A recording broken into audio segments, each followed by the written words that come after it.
Sometimes I'm quite confused with the Samsung Galaxy A series lineup positionings, especially the entry-level models which indirectly clashing with each other either on the specifications or pricings, and I've yet include the Galaxy M series.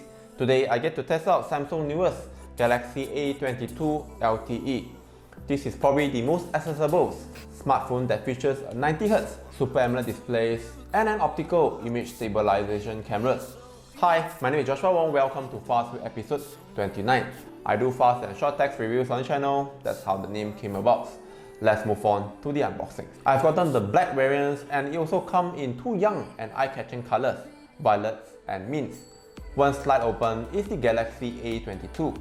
Furthers are the 15W adaptive fast chargers and earphone, USB-C cable, SIM injector pins and some documents.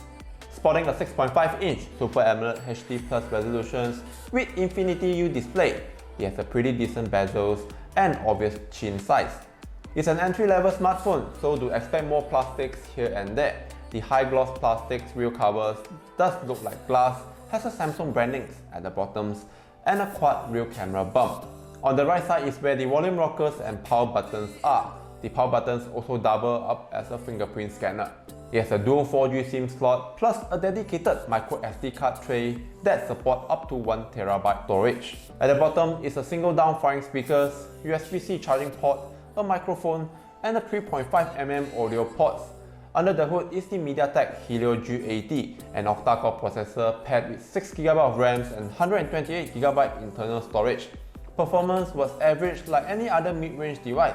It can handle any regular tasks effortlessly, such as social media, messaging, and even casual gaming, as the MediaTek Helio G series processors are optimized for gaming. The 1500mAh battery can easily last 2 days of use with a single charge.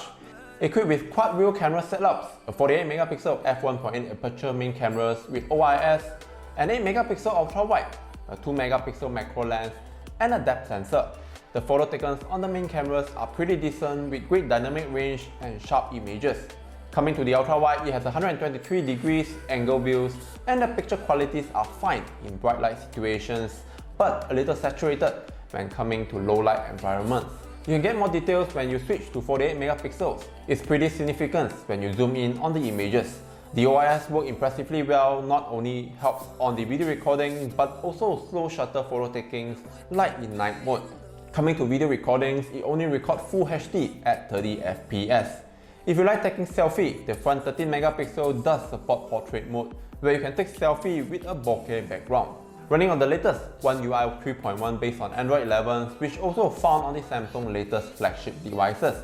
The One UI 4.0 based on Android 12 is also in the pipeline for the Galaxy A22. For the price of Rm899 the Samsung Galaxy A22 LTE is a pretty solid device to recommend, especially the 90Hz Super AMOLED display that doesn't only look bright and crisp, it also offers smooth user experience.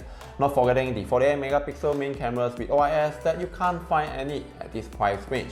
A complete written review is available now at my website at theadealmobile.com. The link will be in the description box below. That's all from me on the Samsung Galaxy A22 LTE. If you like these videos, do give me a thumbs up and consider subscribing to watch more fast and short text review like this. Thank you for watching. Take care and I hope to see you at the next one.